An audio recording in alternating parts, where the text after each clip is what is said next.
చలిత మనస్సుడివై అభ్యాసానికి కూడా నీ మనసు అంగీకరించకపోతే ఆ స్థితిలో ఏం చేయాలో చెప్తాను విను. కర్మ బ్రహ్మోద్భవం అని గ్రహించి నువ్వు చేస్తున్న ప్రతి పని భగవంతుడి నిమిత్తమై చేస్తున్నాను అని భావన కలిగి ఉండు. ఈ విధంగా నిత్య కర్మలను ఈశ్వరుపై ఆరోపించి ఆచరించట చేత కూడా మానవుడు సిద్ధి పొందగలడు. మన వృత్తి ఏదైనప్పటికీ, మనం ఏ పని చేసి కుటుంబం పోషించుకున్నప్పటికీ ఆ ప్రక్రియలో రెండు భావాలు ఇమిడి ఉంటాయి. ఉదాహరణకు, నేను చెప్పులు కుట్టి ఆ వచ్చిన ధనంతో జీవితం సాగిస్తున్నాను. ఇది నా వృత్తి. నా వృత్తిలో రెండు భావాలు ఇమిడి ఉంటాయి. ఒకటి, నేను చెప్పులు కుట్టి సంపాదించి నా భార్య బిడ్డలను పోషించుకుంటున్నాను. ఇది నా వృత్తి. కుటుంబం పోషించుకోవటం నా బాధ్యత. నా బాధ్యతను విజయవంతంగా చేస్తున్నాను.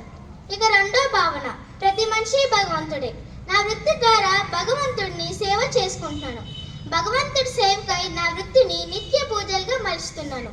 దేవుడి పాదాలకు రక్షగా ఈ వృత్తిని చేస్తున్నాను.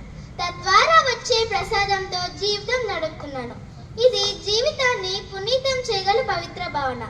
అభ్యాసం చేయ అసమర్థుడు అయినచో ఈ భావంతో నీ నిత్య కర్మలను ఆచరించమని, తద్వారా వచ్చే జీవన సిద్ధిని భగవంతుడు ఈ శ్లోకంలో వివరించడం జరిగింది. కృష్ణార్పణం.